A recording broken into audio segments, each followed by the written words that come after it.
naman sa Maynila, sinita ng Department of Trade and Industry dahil mataas ang presyo ng ibinebentang asukal at karne ng manok.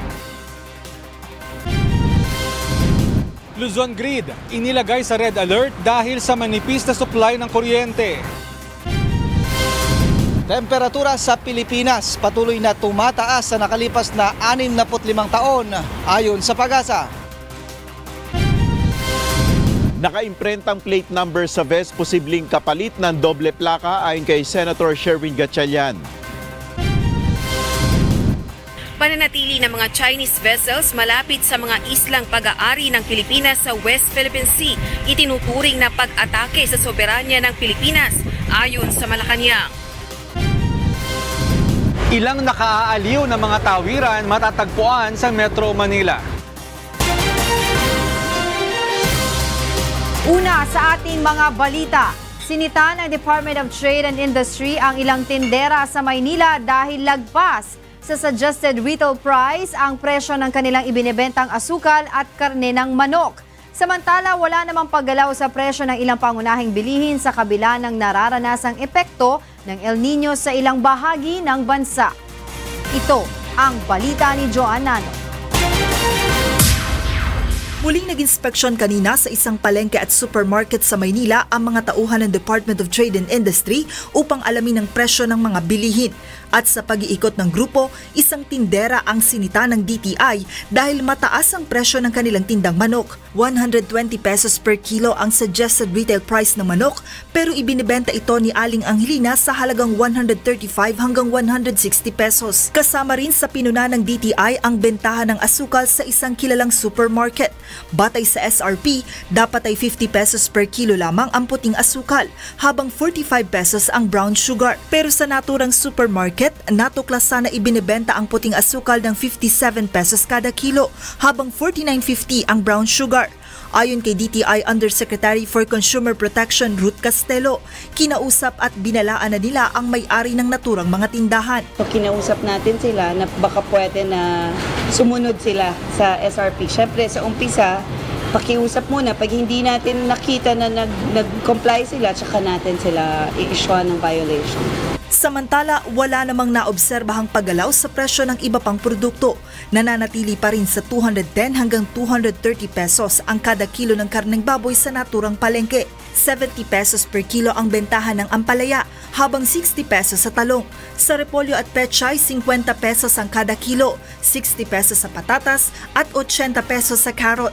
Habang ang tilapia, 100 piso per kilo at 140 pesos naman ang bangus at galunggong. Sa ngayon ay wala pang nakikitang epekto ang DTI sa presyo ng bilihin sa kabila ng lumalalang epekto ng El Nino sa ilang bahagi ng bansa.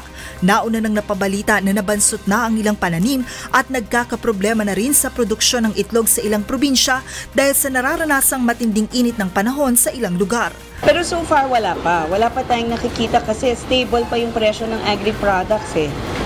We will come up with measures kung paano natin i-address yung impact ng El Nino para mabawasan yung epekto sa consumers. Joan Nano, UNTV News and Rescue, Manila. Nananawagan ng tulong sa pamahalaan ang mga magsasaka na apektado ng tagtuyot sa Catanduanes. Pero ayon sa Department of Agriculture, hindi kabilang sa listahan ng mga lugar na apektado ng El Nino ang naturang lalawigan. Ito ang balita ni Alan Manansala. Tuyong-tuyo na ang mahigit 1 ektaryang palayan ni Mang Juan sa Barangay Kawit, Bira, Catanduanes.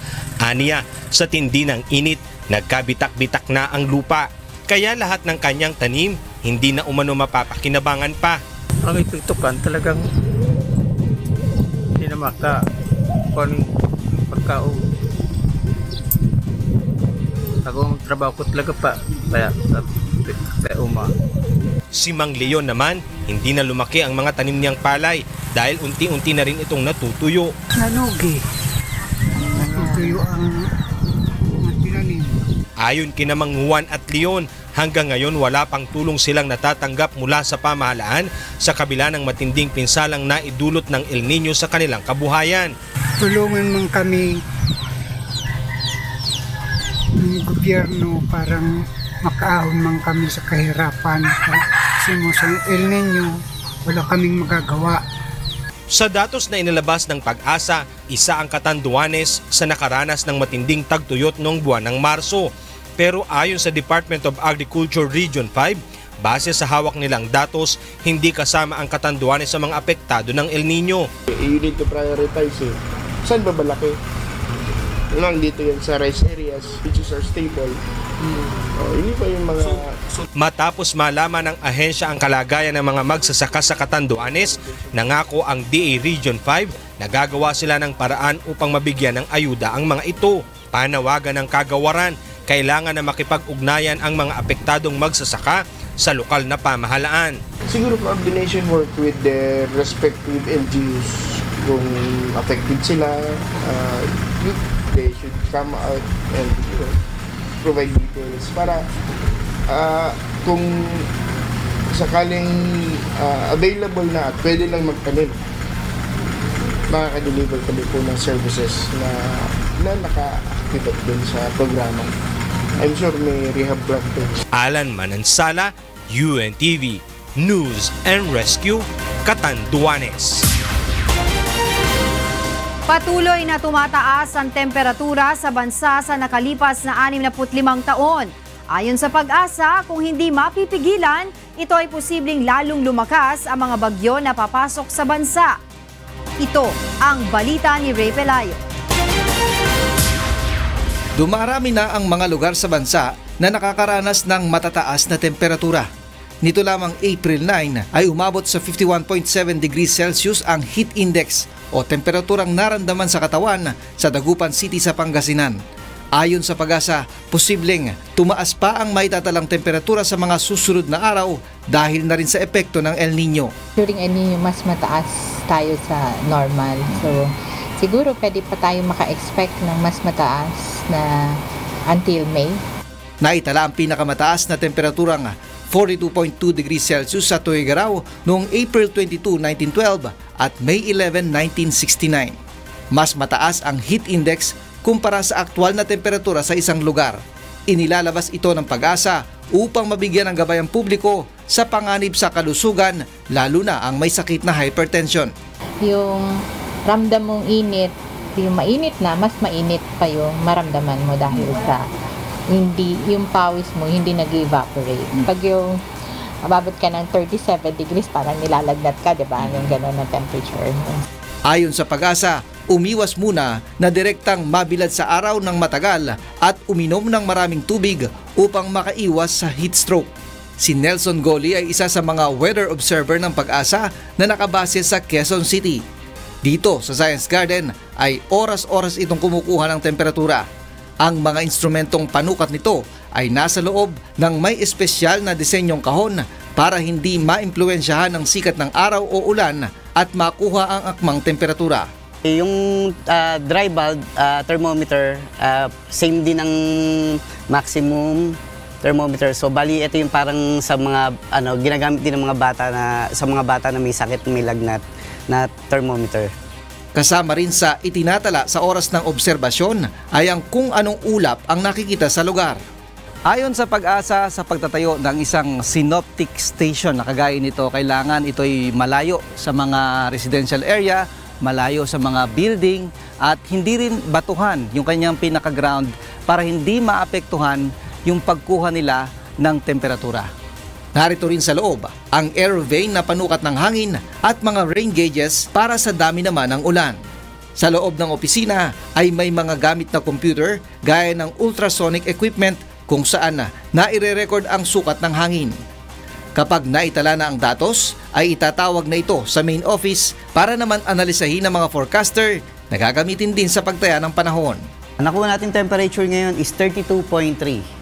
Base sa historical record ng Pag-asa, tumataas ng nasa 0.1 degrees Celsius ang temperatura kada dekada mula 1951. Kung hindi mapipigilan ang pagtaas ng temperatura, ay maaaring lalo pang lumakas ang mga bagyo at ulang mararanasan sa bansa. Ang temperatura pag nagbago dyan, pwedeng magkaroon tayo ng mga extremes, like Haiyan, yung mga ganun na extremes that could bring disaster.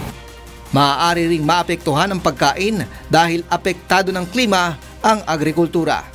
Ray Pelayo, UNTV News and Rescue, Quezon City.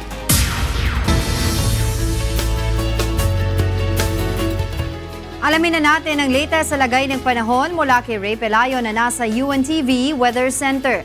Ray, may mga lugar ba na nakaranas ng pag-ulan sa maghapon? Magandang hapon, Angel, sa ating mga kasambahay. Meron tayong mga lugar din na naka-experience ng rains. Dahil ngayon umiiril pa rin itong easterlies o yung hangin na nanggagaling dito sa may silangan na nakaka-apekto sa malaking bahagi ng Mindanao, Visayas and itong Southern Luzon. Base dun sa kuha ng satellite ng Pag-asa, makulimlim ang malaking bahagi o meron tayong mga pag-uulap na nakikita lalo na dito sa may eastern section ng Visayas, sa ilang bahagi din ng Mindanao at maging dito sa may area ng Palawan. Ang dala niyan, base dun sa radar ng Pag-asa ay mga pag-ulan lalo na dito sa may area ng Northern Mindanao, itong Caraga region, kani-kanina lang ay nasagap ito ng radar ng Pag-asa kasama na itong western section ng Visayas, maaari ang magdulot ng mga pagbaha at landslide. Ayon sa Pag-asa, sa mga susunod na oras ay makakaranas pa rin ng mga thunderstorms o bigla ang mga pagulan, lalo na yung eastern section mula dito sa may area ng Quezon, Bicol at maging itong area ng Eastern Visayas and then itong Surigao at Agusan sa may Caraga region. Wala tayong bagyo o LPA sa Philippine Area of Responsibility. Angel?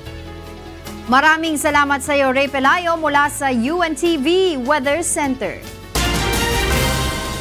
Itinaas ang red alert warning sa buong Luzon region ngayong araw. Ayon sa Department of Energy, nasa kritikal ang reserbang kuryente sa Luzon dahil sa mataas na demand sa kuryente at pagbagsak ng ilang planta. 827 megawatts ang nawala sa reserba ngayong araw kung kaya't nanawagan ang Department of Energy sa lahat na magtipid sa paggamit ng kuryente. Inabisuhan naman ng Meralco ang mga kumpanyang kasama sa Interruptible Load Program na paganahin ang kanilang mga generator upang makabawas sa kinukonsumong kuryente mula sa Luzon Grid. Sa kabila ng red alert warning, wala namang inaasahang mararanasang power interruption sa rehiyon. Isa sa nakikitang opsyon ng ilang mambabatas na amyenda sa doble plaka ay ang paglalagay ng nakaimprentang plate number sa vest na mga motorcycle rider. Ngunit ayon sa isang motorcycle group, matagal na rin itong ipinanukala ngunit tutol sila dito. Ito ang balita ni Nel Mariboho. Patuloy na naninindigan ng mga senador na bumoto pabor sa doble plaka law na ito ang lulutas sa problema ng riding in tandem criminal sa bansa.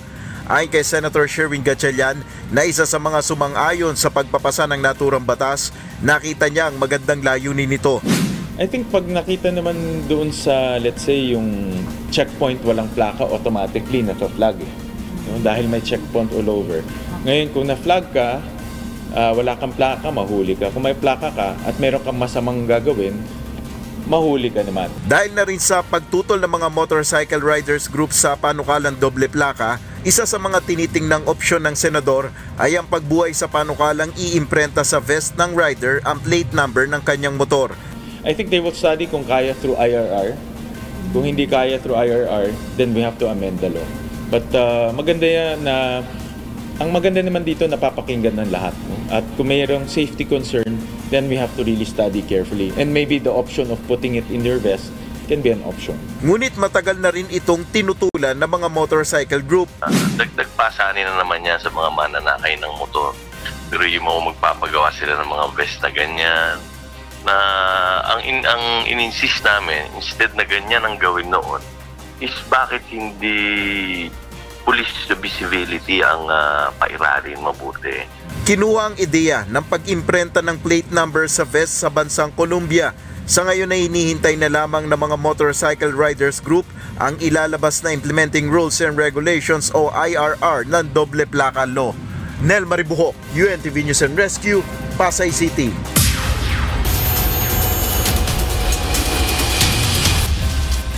Siyam ang arestado sa isinagawang anti-illegal drugs operation ng Makati City Police kagabi. Ang target na operasyon, isang bahay na nagsisilbing one-stop shop umano ng bentahan ng illegal na droga dahil dito na rin gumagamit na ipinagbabawal na gamot ang mga customer ng tulak na si Pascual Flores. Ito ang balita ni Asher Cadapan Jr. Isa na namang suspected drug den ang sinalakay ng mga pulis sa Makati City kagabi. Sa tulong ng isang infotext na natanggap ng Makati City Police Station, natunto ng target area sa Alagao Street, Barangay Comembo, bandang alas 8:30. Ang naturang bahay na sinasabing pagmamay-ari ni Pascual Flores alias Pati ay ginagawa umanong one-stop shop kung saan binebentahan at gumagamit ng shabu ang mga parokyano nito. Kaya nung natanggap namin itong information na ito, nagpalakad kami ng mga operatiba para i-validate yung lugar at tinignan namin kung merong mga Pati Flores at mga Tete Flores din sa lugar na ito. So nag-positive naman. Kaya pinagplanuhan at ikinasanga namin itong bypass operation. Nang pasukin ng mga kawani ng Drug Enforcement Unit ang bahay ni Flores, ay natsempuhan dito ang 8 pang suspect na gumagamit ng shabu. Nasabat sa mga ito ang 53 sachet ng hinihinalang shabu, mga drug paraphernalia at 300 pisong buy-bust money. Nang tanungin ng isa sa mga suspect kung siya ay gumagamit ng shabu, ito ang kanyang naging sagot. Gumagamit ba kayo, ate? Dati po. Dati? Kailan ang huli? Matagal na po. Maalala nyo pa? Last week po. Maharap ang mga suspect sa paglabag sa Republic Act 9165 o ang Comprehensive Dangerous Drugs Act of 2002. Asher Cadapan Jr., UNTV News and Rescue, Quezon City. Umakyat na sa mahigit 200 kilo ng nagkakahalaga na 1 bilyong piso ng cocaine ang na-recover ng mga otoridad sa mga baybayin sa silangang bahagi ng Pilipinas sa nakalipas na 2 buwan. Noong buwan ng Pebrero, natagpuan ng mga mangingisda na palutang-lutang sa dagat sa Surigao del Norte, Surigao del Sur, Dinagat Island, Davao Oriental, Catanduanes, Camarines Norte, Camarines Sur, Quezon at Aurora ang bloke-bloke ng cocaine.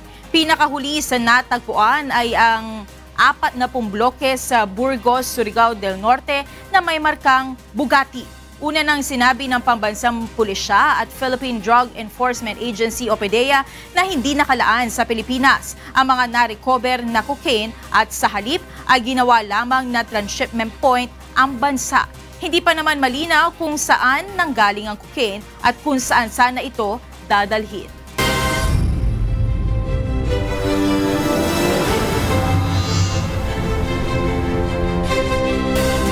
Kumasa sa hamon si dating Special Assistant to the President Christopher Bongo na ipakita ang kanyang likod upang patunayan na wala siyang tattoo na ebidensya umano ng kanyang kaugnayan sa sindikato ng droga. Sa isang campaign sortie kanina, naghubad ng damit si Go. Ano nga ba ang mayroon sa kanyang likod? Ito ang balita ni Roderick Mendoza. Sa isa pang video na lumabas sa social media nitong Lunes, idinadawit ng isang alias Bikoy si dating Special Assistant to the President Bongo sa umano'y sindikato ng droga. Si Go umano ang pangatlong pinakamalaking drug personality sa sindikato at tumanggap ng bilyon-bilyong pisong drug money mula 2010 hanggang 2018.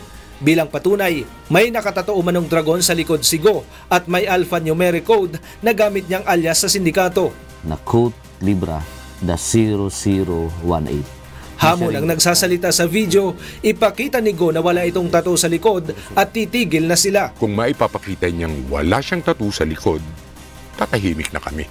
Kanina, sa campaign sortie ng hugpong ng pagbabago sa Agusan del Sur, naghubad ng damit si Go upang ipakita ang kanyang likod. At papakita ko sa inyo.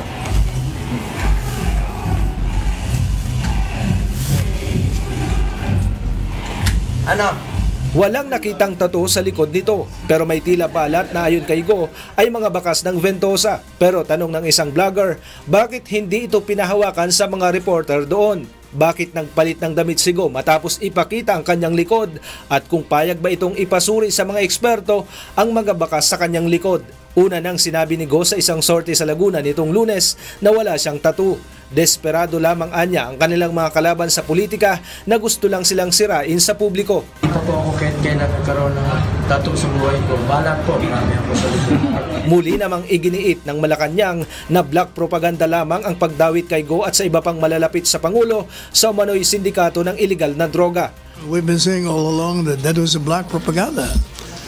There are people who believe it, hook, line, and sinker, and it's now showing that it's not true. It's never been true. Una nang idinawit ni alias Bicoy sa sindikato ng iligal na droga si dating Davao City Vice Mayor Paulo Duterte na may taturin umano sa likod bilang patunay ng kaugnayan nito sa sindikato. Pero ayaw nitong patulan ang hamon ng nasa likod ng video na ipakita ang kanyang likod. Roderick Mendoza, UNTV, News and Rescue. 21 tauhan ng Police Security and Protection Group ang itinalaga sa Presidential Task Force on Media Security para sa kaligtasan ng mga mamamahayag ngayong election period. Layo ng hakbang na maiwasang maulit ang Maguindanao Massacre kung saan mahigit 30 kawani ng media ang napatay dahil sa away politika. Ito ang balita ni Lea Ilaga. Mahirap ang trabaho ng mga mamamahayag tuwing eleksyon. Ito'y dahil posible silang madamay sa away sa politika ng mga kandidato. Tulad na nangyari sa mahigit 30 mamamahayag na napatay sa Maguindanao noong 2009. Ayon kay Presidential Communications Undersecretary at hepe ng Presidential Task Force on Media Security, Joel Egco, ito ang dahilan kaya't 21 tauhan ng Police Security and Protection Group o PSPG ang idineploy sa kanila para sa kaligtasan ng mga mamamahayag. Aniya, maaari nilang bigyan ng bantay ang isang mamamahayag na may banta sa buhay o magtutungo sa isang delikadong lugar. Through the years, talaga may data kami, nag-spike yung media-related media worker violence, no? Violence against media workers during elections. Aniya, ang kailangan lamang gawin ng mamamahayag ay makipag-ugnayan sa kanilang hotline number na 0917-840-6790 kung may natatanggap na banta sa kanilang buhay. Pagtawag ng media worker or ng journalist, within 10 minutes, we have what we call the quick reaction system. And I instructed my men, kailangan within 10 minutes. Sinabi pa ni Yusek Egco, bukod sa pagbabantay, mag-iimbestiga din ang nasabing mga pulis sa mga nakabingbing kaso ng media killings at media harassments. Alam niyo, buwababa sila sa ilalim without nobody knowing that they're investigating. So, we're handling around 170 cases since 1986 up to present. Naniniwala ang Presidential Task Force on Media Security na maiiwasan ang harassment at media killing tuwing eleksyon kung mayroong mga alagad ng batas na nakatutok at nagbabantay sa mga mamamahayag. Lea Ilagan, UNTV, News and Rescue, Campo Crame. Binisita ni PNP Chief Oscar Albayalde ang Police Regional Office 1 sa San Fernando, La Union upang alamin ang ipinatutupad na seguridad sa rehiyon kaugnay ng darating na halalan. Samantala, isa naman ang Nueva Ecija sa mga lugar na magsisilbing pilot testing area ng COMELEC kaugnay ng gagamiting Voter Registration Verification System o VRVS sa halalan. Ito ang balita ni Toto Fabros. Kasama sa mga itinuturing na election hotspot ang bayan ng Sudipin at Balawan sa La Union kaugnay ng paparating na halalan. Kaya naman kahapon personal itong binisita ni PNP Chief Oscar Albayalde para alamin ang sitwasyon sa lugar. Pinulong ng General ang mga opisyal ng Police Regional Office 1 sa Camp Oscar Florendo, San Fernando, La Union upang alamin ang paghahanda ng mga ito sa May 13, 2019 midterm election. Ito yung tinitignan natin, sabi ko nga, even lalong-lalo na yung may mga nasa red category ng mga probinsya natin. To ensure yung kanilang preparations at kung ano ang kailangan pa nila. Ayon sa pinuno ng Pambansang Pulisya, handa ang PNP Headquarters na magpadala ng dagdag na tauhan kung kukulangin sa police force sa La Union. Tinitingnan nga natin dito is yung mga proactive measures na ginagawa ng mga iba't ibang mga units on the ground para dito sa sinasabing risk factors. Panawagan naman ni Police General Albayalde sa mga tumatakbong kandidato na sumunod sa mga pinatutupad na panuntunan upang maiwasan ang anumang karahasan. Samantala, isang Nueva Ecija sa tinukoy ng Commission on Election bilang pilot area sa Region 3 na paggagamitan ng Voters Registration Verification Machine sa darating na halalan.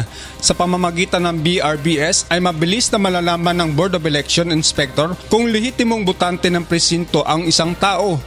Bago siya makahingi ng kanyang official ballot to sa ating chairman, dadaan muna siya dito sa ating BRBM na tinatawag. Sa pamamagitan ng kanyang fingerprint, mahahanap na yung kanyang pangalan at ang kanyang biometrics. Bukod sa Nueva Ecija, gagamitin rin ang voters registration verification machine sa Manila, Quezon City, Caloocan City, Davao City, Pangasinan, Cavite, Cebu, Negros Occidental, Zamboanga del Sur, Davao del Sur, Bangsamoro Autonomous Region, and Muslim Mindanao, Iloilo, Misamis Oriental at Nueva Ecija. Kasalukuyan naman nagsasagawa ng information dissemination ang COMELEC sa mga botante ukol dito. Toto Pablos, UNTV News and Rescue, La Union. Muling nanawagan ang mga taga-suporta ni dating Senador Bongbong Marcos sa Korte Suprema na resolbahin na ang protesta nito sa pagkapanalo ni Vice President Leni Robredo noong 2016 elections. Ayon sa mga ito, higit 1,000 araw na mula nang ihain ni Marcos ang kanyang protesta, pero wala pa rin desisyon dito ang SC na tumatayong Presidential Electoral Tribunal.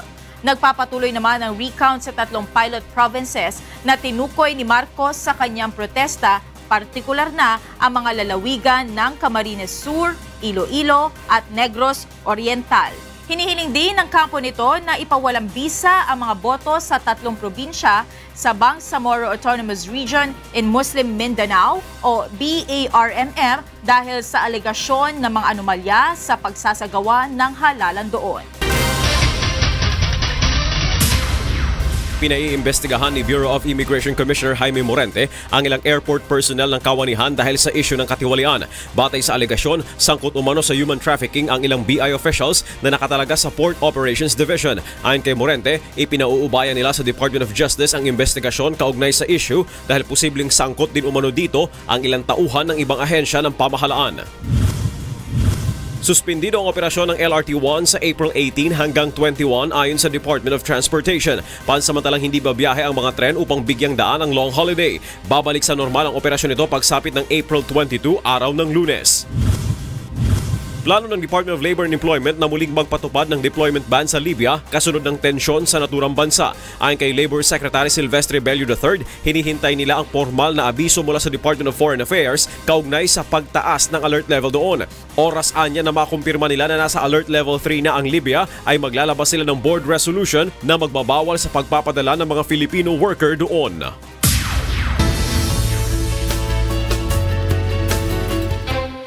Muling namayagpag ang mga pambato ng Pilipinas sa katatapos lamang na International Mathematical Olympiad sa Thailand. 39 na gintong medalya ang naiuwi ng Philippine team na magiging pambato muli ng bansa sa International Mathematical Olympiad na gaganapin naman sa Hong Kong sa Agosto. Ito ang balita ni Charisse Lombowen. Hindi talaga matatawaran ang galing ng mga Pilipino sa iba't ibang larangan. Mapa beauty pageant, sports, entertainment at kung ano-ano pa. At nito lamang nakalipas na araw, nagkamit ng iba't ibang awards ang mga kinatawan ng Pilipinas sa katatapos na Thailand International Mathematical Olympiad o TIMO 2019 na isinagawa sa Phuket noong April 5 to 8. Nakipagtagisan ng galing at talino sa final round ng international competition ang Philippine delegates.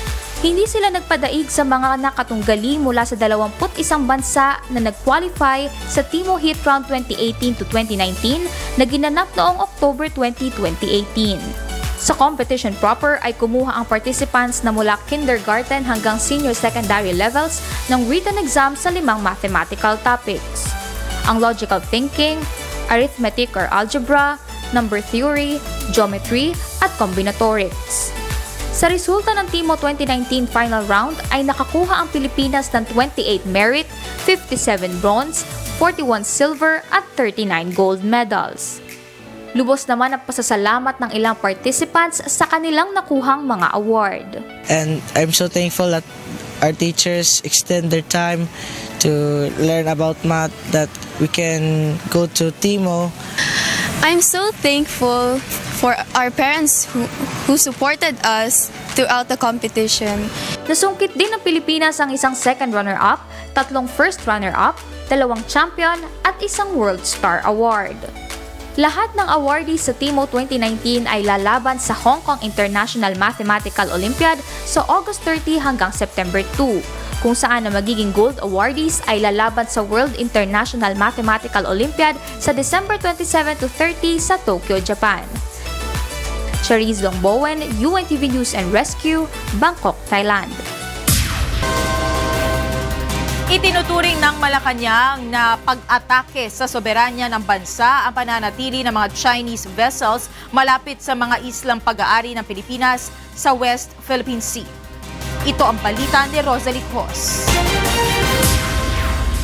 Bukod sa presensya ng mga barko ng China malapit sa Pag-asa Island, napaulat na rin na may mga Chinese vessel malapit sa Kota Island at Panata Island. Bahagi ang Kota Island ng Kalayaan Group of Islands na okupado ng Pilipinas. Ayon kay Presidential Spokesperson Salvador Panelo, oras na ma-validate ang naturang report, isasama na rin ito sa diplomatic protest ng bansa laban sa China. Then we will object to their presence. We have already filed a diplomatic protest, and that applies to everything, anything that concern Chinese vessels in our territory. At kung mananatilian niya ang Chinese vessels sa ating teritoryo, maituturing na itong pag-atake sa ating soberanya. Kaya iginiit ng palasyo na dapat lumaya sa mga ito sa ating teritoryo. Then they will know that we are against it, that we will not allow it, that we will not tolerate such presence in our territory. Should they go away, sir? Should they go away? They should. They have no business being there. Oh, it is. If they continue to be present in our territory, then it is an assault to our sovereignty. Nakapagsumite na ng diplomatic protest ang Department of Foreign Affairs hinggil sa mga namataang Chinese vessels malapit sa Pag-asa Island. Nanindigan din si Pangulong Rodrigo Duterte na pagmamay-ari ng Pilipinas ang naturang isla at hindi siya makapapayag na okupahin ito ng China. Asahan na rin anya ang mas mabigat na hakbang ng Pangulo kung may masasaktan o mapapahamak ng mga Pilipinong mangingisda o sundalo dahil sa pamamalagi doon ng mga barko ng China. Rosalie Cos, UNTV News and Rescue, Malacanang. Inatasan na ng Korte Suprema ang Malacanang na sagutin ang petisyon na ipawalang bisa ang loan agreement para sa Chico River Pump Irrigation Project. Handa naman ang Malacanang na sagutin ang naturang petisyon. Ito ang balita ni Mai Bermudez. Pinasasagot na ng Korte Suprema ang Malacanang sa petisyon na ipawalang bisa ang kasunduan sa pag-utang ng Pilipinas sa China para sa Chico River Pump Irrigation Project, kasama sa mga hinihinga ng paliwanag sa $62 million na loan agreement sina Executive Secretary Salvador Medialdea, Finance Secretary Carlos Dominguez, NEDA Chief Ernesto Pernia, Justice Secretary Menardo Guevara at NIA Administrator Ricardo Visaya. The Supreme Court ordered the respondents to file their comments to the petition within a period of 10 days. Sa petisyong inihain ni dating Bayan Muna Party List Representative Nery Colmenares at ilan pang mambabatas mula sa oposisyon, hinihiling nila na maglabas ang Supreme Court ng Temporary Restraining Order o TRO at patigilin ang pagpapatupad sa naturang kasunduan. Binatikos sa nasabing petisyon ang pagdedeklara bilang patrimonial asset ng Reed Bank na magsisilbing collateral sakaling pumalya ang bansa sa pagbabayad ng utang sa China. Ang pagiging sekreto ng kasunduan sa ilalim ng confidentiality clause ng kasunduan ay paglabag din umano sa karapatan ng mga Pilipinong malaman ang katotohanan sa likod ng mga kontratang pinasok ng gobyerno. Labag din umano sa konstitusyon ang pagpayag na ang Chinese Arbitration Commission ang magsisilbi bilang tagapamagitan sakaling magkaroon ng gusot kaugnay sa proyekto. Susunod naman ang Malacanang sa utos ng kataas-taasang hukuman. Nanindigan rin ng palasyo na walang nilabag na probisyon sa saligang batas ang pinirmahang kasunduan sa China. It will respond properly. The loan agreement has passed through many channels. There has been many review, evaluations. We feel that it's not in violation of the Constitution as alleged by the petitioner. Nagpasalamat naman sa SC si Colmenares dahil binigyang pansin nito ang bigat ng mga isyong inilahad nila sa petisyon. Pero umaasa pa rin sila na pagbibigyan ng hiling nilang TRO para pigilan na ipatupad ang loan agreement. Mai Bermudez, UNTV News and Rescue, Baguio City. Nakatakdang lagdaan ni Pangulong Rodrigo Duterte ang 3.7 trillion peso 2019 national budget sa Malacanang sa Lunes. Bata ito sa schedule na ibinigay ng palasyo. Una na binanggit ni Cabinet Secretary Carlo Nograles na bago mag-long holiday, lalagdaan na ni Presidente ang proposed national budget para sa taong ito. Ang paglagda ng punong ehekutibo sa pambansang budget ay magbibigay sa kanya ng oportunidad na i-veto ang ilang line item. Ilang buwang nabinbin sa Kongreso ang proposed national budget kaya naging re-enacted ang budget ng pamahalaan simula pa noong Enero.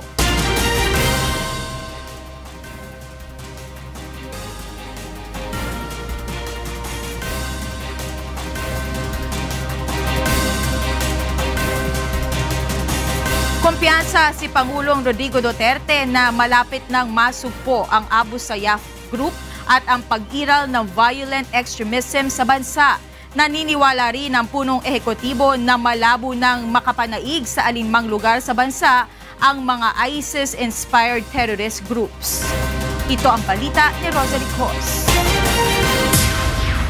Tiwala si Pangulong Rodrigo Duterte na malapit nang masugpo ang violent extremism sa bansa dahil sa patuloy na pagtugis ng militar sa grupong Abu Sayyaf na isang ISIS-inspired terrorist group. Ayon kay Pangulong Duterte, hindi na muling makapananaig ang ISIS saan mang dako ng Pilipinas. Matatanda ang nakubkob ng 5 buwan ng Islamic State-linked militants ang Marawi City noong taong 2017 dahilan upang masalanta ang syudad. Ginawa ng punong ehekutibo ang pahayag nang dumalaw ito sa Hulo-Sulu kahapon, kaalinsabay ng paggunita sa araw ng kagitingan. I am especially pleased with our military's recent accomplishments against the Abu Sayyaf group. Your efforts have brought us even closer to our ultimate objective of totally crushing the violent extremism at its roots. With this, I can confidently declare that ISIS will never gain foothold anywhere in the Philippines. Patuloy namang tiniyak ng punong ehekutibo ang ayuda ng pamahalaan para sa mga sundalo. Ipagpapatuloy din sa ilalim ng kanyang administrasyon ang modernisasyon ng hukbong sandahan ng Pilipinas. I will continue to release 500 more and 500 more millions to my soldiers to do something for their country. Do not worry, I have 3 years. I will see to it that you will have funds when you retire and that your your children under schooling will be assured even if we are no longer there, either by natural or by any other means of saying goodbye to this world. Huwag kayong sagot, I have your back covered. Bukod dito, nagpahiwatig din si Pangulong Duterte na muli siyang magtatalaga ng mga dating military officials sa pwesto. Itinanggi naman ng Pangulo na pinalalakas niya ang sarili sa militar. Hindi ako sabihin na pinapalakas ko ang sarili ko sa military because I do not need that. The people elected me. But I have a special fondness for the military for being fundamentally honest at industrious. Ano lang ako sa bureaucracy because I have met several failures, pati hindi mo mautusan ng matino. Puro korupsyon. Kaya as you would see, the next few officials coming in would be military guys. Rosalie Cos, UNTV News and Rescue, Malacanang.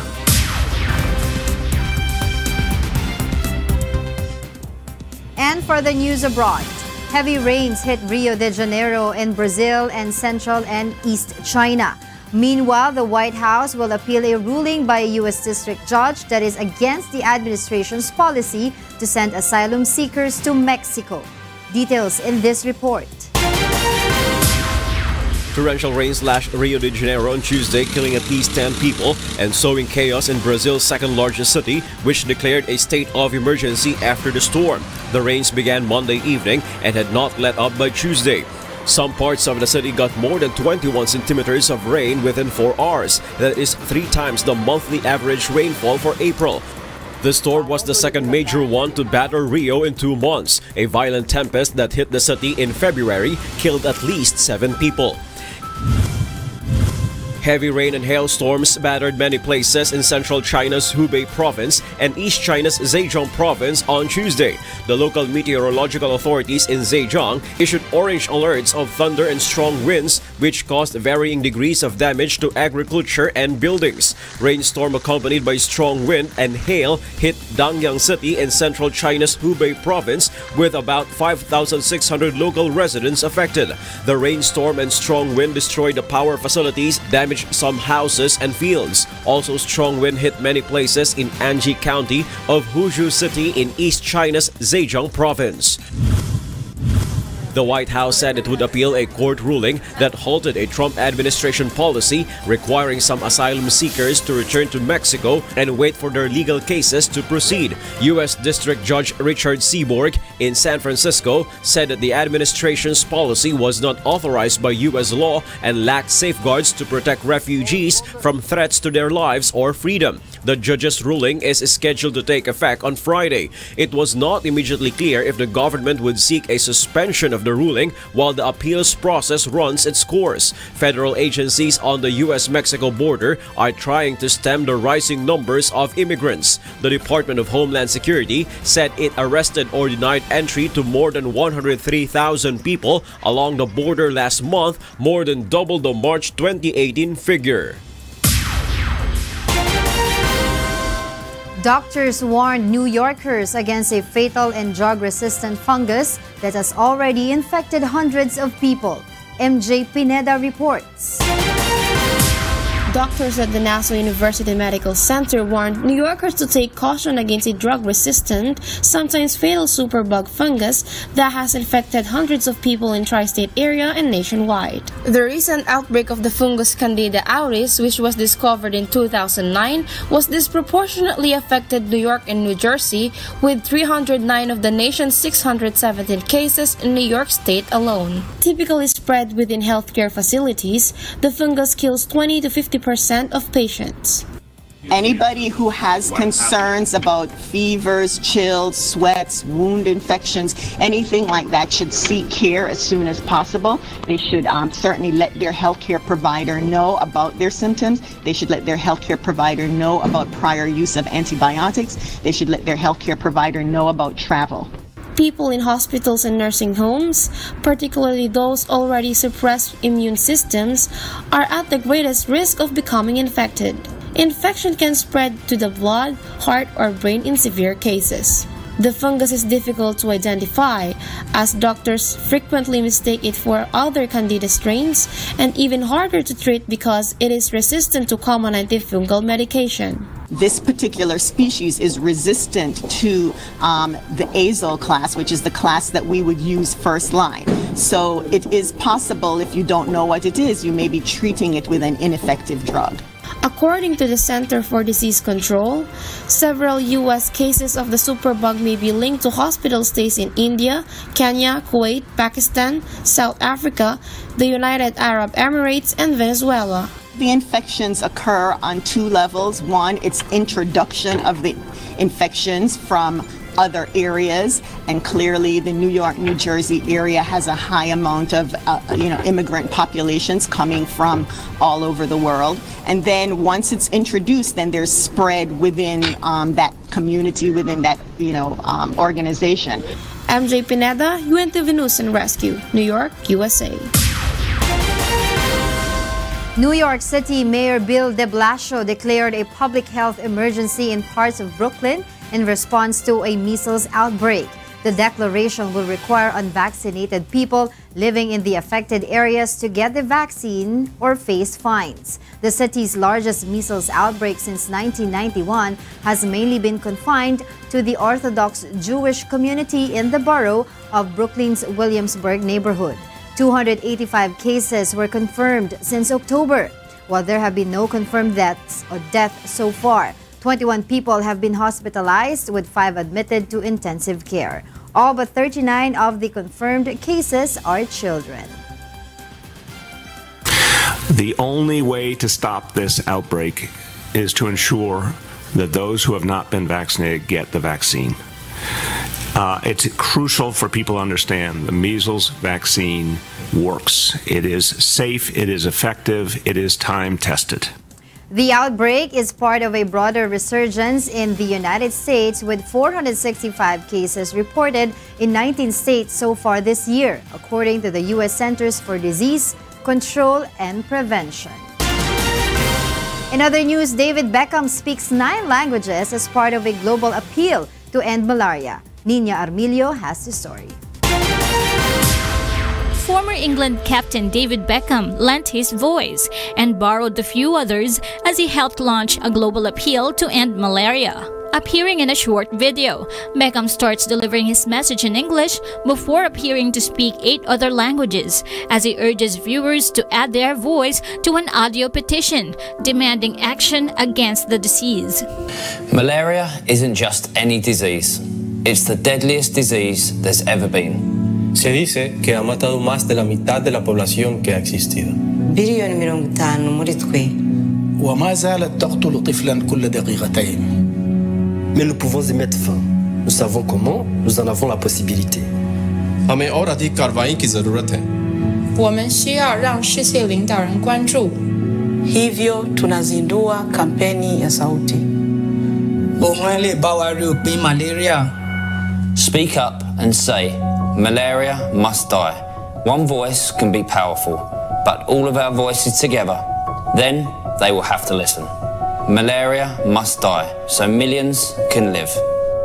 The voices are not his own, however, but instead compromise men and women across the world, including a number of malaria survivors and doctors. Malaria No More UK, the charity which created the video, said that filmmakers used video synthesis technology to make it look like Beckham was speaking Spanish, Arabic, French, Hindi, Mandarin, Swahili, Kinyarwanda, and Yoruba. We're using AI to do what we call visual synthesis. It's actually the same thing as you would do in a Hollywood studio.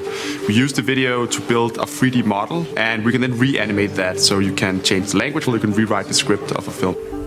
Rather than a traditional petition of written signatures, the campaign entitled Malaria Must Die So Millions Can Live asks people to visit their website and record the message Malaria Must Die.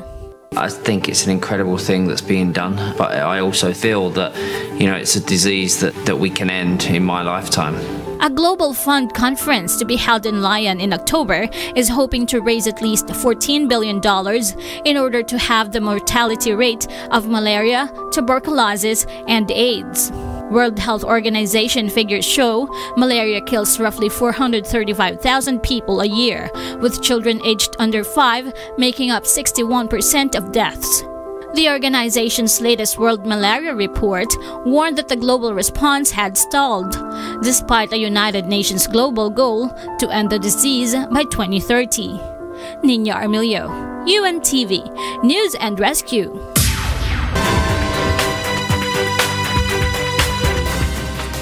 Maayong hapon, narito na ang mga balita mula sa iba't ibang panig ng Pilipinas. Isa pang suspect sa brutal na pagpatay kay Christine Lee Silawan ang nasa kustodiya na ng mga pulis. Ito ang balita ni Gladys Tuwabi. Nasa Police Regional Office 7 ang 42 anyos nga lalaking suspect sa pagpatay kay Christine Lee Silawan.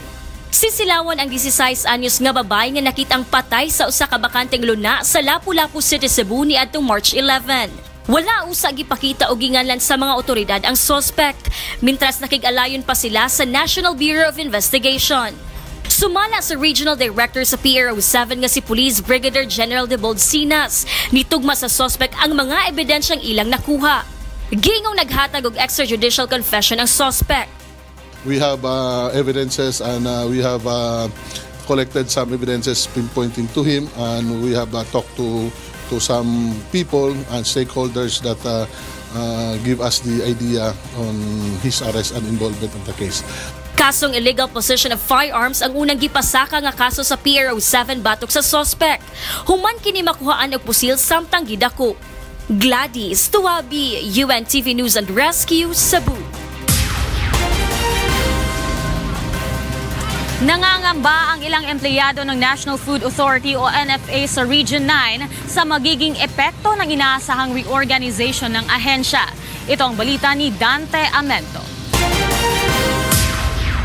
Ahora, como una ley el Republic Act 11203 o Rice Tarification Law, taman lingasa el cuantos empleados del National Food Authority por causa escrito na ley que tiene cuantos sección de la agencia posible ay mingua el empleado. Asigon con NFA, Region 9 Assistant Regional Director Ruben Manatad, si pasaste ay mingua el cuantos opisina na ahensya. Incluido con el mga directamente ay apekta el mga talya na Industry, Regulation and Enforcement Section. The focus now is what are these regions which are rice producing. So doon ang center. The nucleus is there. For example, in Zamboanga, the rice producing area is Pagadian. So they could absorb one province with... Por eso, cuantos kunal mga empleyado es hindi sigurado si esta siyempre sila na ahensya o transferiya na otro departamento del gobyerno. I am a mother of a 6-year-old daughter, and kung mawawalan kami ng trabaho, mawawalan ako ng trabaho, what will happen to me? What will happen to my daughter?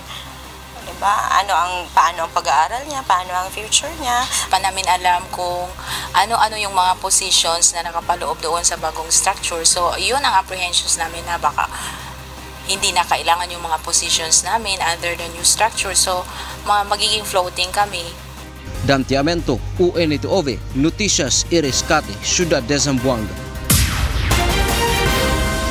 Ilang produkto na gawa sa corn husk ang ibinida sa Corn Husk Festival sa Nueva Ecija. Nangako naman ng Department of Trade and Industry o DTI na tutulungan ang mga residente sa lugar sa pagpapalago ng kanilang corn husk business. Ito ang balita ni Danny Munar. Isa ang bayan ng Cuyapo sa Nueva Ecija sa may pinakamalaking producer ng mais sa Region 3. 2/3 ng kabuuan ng barangay sa bayan ay tinataniman ng mais. At upang lalo pang lumago ang hanap buhay ng mga residente, tinuruan na rin silang gumawa ng iba't ibang produkto gamit ang corn husk, gaya ng twines, basket, bulaklak, decorative items at iba pa. Ang corn husk po ay malaking tulong sa mga kababaihan, lalo na po yung mga walang trabaho. Alam naman po natin na ang mga nanay ay parating nasa bahay lang. Nakakagawa sila ng mga produkto out of corn husk. Karamihan sa mga nakiisa ay ang mga housewife na nais magkaroon ng extra income. Ito kasi una naman ginawa, nag-seminar kami. Tapos umisip na lang ako ng pwede kong ilagay doon sa mga bulaklak na yon. Katulong ng lokal na pamahalaan ng Department of Trade and Industry sa pagsasagawa ng mga training at seminar.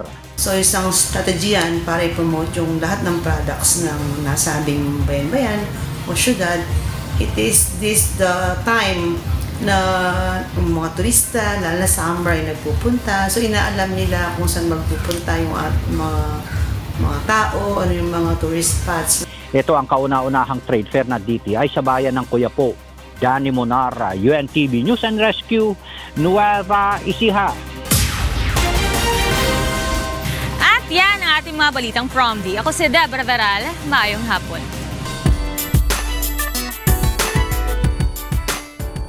Mula Surigao, Davao at Cagayan de Oro City, binisita naman ng iconic Wish Bus ang Timber City of the South, ang Butuan City. Naging daan ang pagbisita ng FM Booth on Wheels sa lungsod upang maiparinig sa publiko ng mga local artists ang kanilang mga orihinal na komposisyon. Ito ang balita ni Raymond Octobre.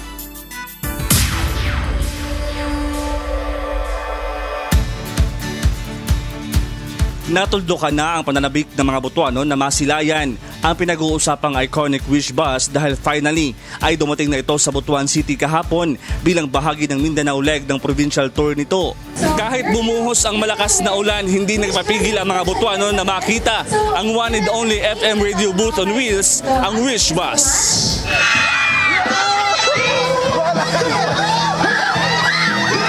Daan-daang mga Butuanon ang nagtungo sa pit stop ng Rolling Music Hub sa Robinson's Place, Butuan. Masaya po. Unang-una, birthday po ng anak ko. Nakakita po kami ng wish dito sa Butuan. Nakakaaliw pakinggan. Masaya pa, at the same time, excited po na marinig yung kanta nila. Sinusubscribe po sila sa YouTube channel nila. Maganda at masarap pakinggan sa tenga.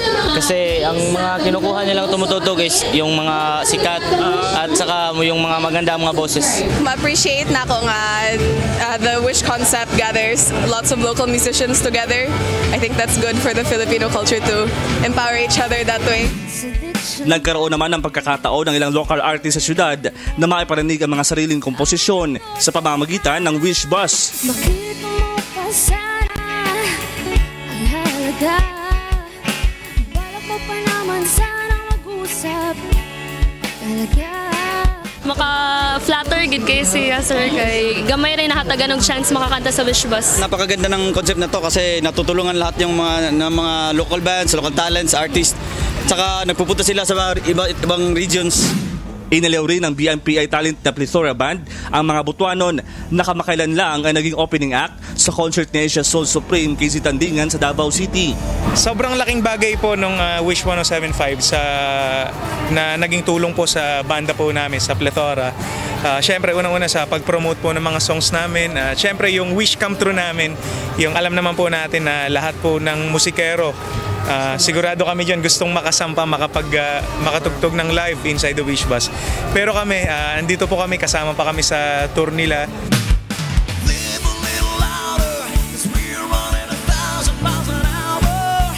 Ang Butuan City na ang huling stop ng Wish Bus sa Mindanao leg ng kanilang provincial tour. Humanda naman ang Visayas Region dahil sila na ang susunod na dadayuhin ng iconic Wish Bus upang maghanap ng mga undiscovered gems at mas mailapit sa tao ang original Filipino music. Raymond Octubre, UNTV, News and Rescue, Butuan City.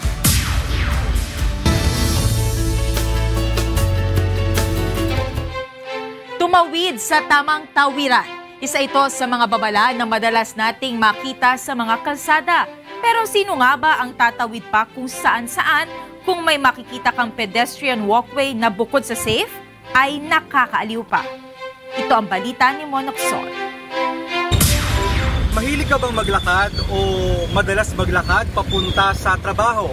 Malamang nadaanan mo na yung ilan sa mga nakaaaliw na mga pedestrian walkways o tawiran dito sa Metro Manila. Halika, puntahan natin isa-isa.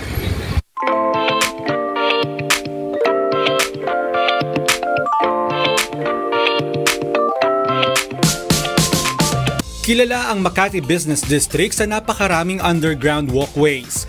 Ito ang nagiging daan upang makatawid ang mga tao mula sa isang kalye papunta sa kabilang kalye.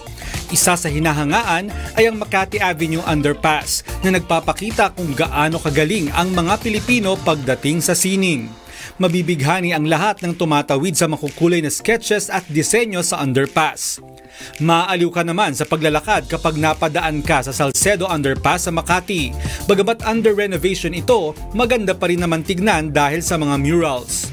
Kung gusto mo naman makarating sa outer space, pwedeng sumaglit sa Paseo Underpass sa Makati. Tampok na disenyo sa underpass ang rocket launcher ni Daniel Tingkungko. Siguradong dadalhin ka sa kakaibang mundo kapag tumawid ka sa underpass na ito. Kung gusto naman ma-experience ang itinuturing na pinakamahabang walkway sa Pilipinas, pwedeng maglakad sa De La Rosa Elevated Walkway sa Makati. 1.1 kilometer ang haba nito na nagdudugtong sa Rufino Street at Salcedo Street sa Makati. Ito ang pinaka-convenient na lakaran kung papunta ng Makati Medical Center mula sa MRT Ayala Station. Kung papasyal naman sa Quezon City Memorial Circle, pwedeng tumawid sa kabilang kalye gamit ang dalawang underpass. Maluwag ang underpass at well-lighted. Makikita sa underpass ang isang photo exhibit ng history ng Quezon City. Sa Pasig, matatagpuan naman ang Ortigas Overpass. Mayroon itong malalapat na covered walkway with a dome. Disenyo ni Architect Paulo Alcazare ng Ortigas Overpass. Marami ang mas pinipiling dumaan dito kaysa maipit sa traffic sa Ortigas Business District. Kung magagawin naman sa bandang Intramuro sa Maynila, bisitahin ang Manila City Hall Underpass. Bagamat hindi ito kasing ganda ng ibang tawiran, Worth it na puntahan dahil sa ibinebentang iba't ibang mga bagay sa underpass. Mapadamit, sapatos at kahit mga classic board games, mabibili lamang sa murang halaga. At bagamat umani ng batikos noon dahil sa nag-aksaya lamang daw ng pera ang gobyerno, ang mini footbridge na ito na matatagpuan sa paraiso ng Batang Maynila ay lubhang nakakabighani. Ang hindi alam ng karamihan, ginawa ito upang sanayin ang maliliit na bata na tumawid gamit ang mga footbridge sa Metro Manila.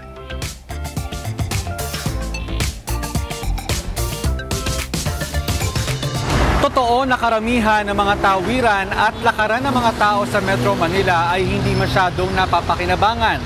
Kung hindi man ito pinamugaran ng mga nagtitinda, ginawa namang basketball court o di kaya'y parking lot. Tandaan na ang lakaran at tawiran maging ang bangketa ay para lakaran ng mga tao, hindi upang harangan at tambakan. Mon Hokson, UNTV News and Rescue. At yan ang naging kabuuan ng ating balitaan ngayong gabi. Aming inilahad ng buong katapatan kung paano namin nasaksihan. Kayo'y makapagtitiwala na ang aming nakita at narinig ang aming ibinabalita. Magandang gabi.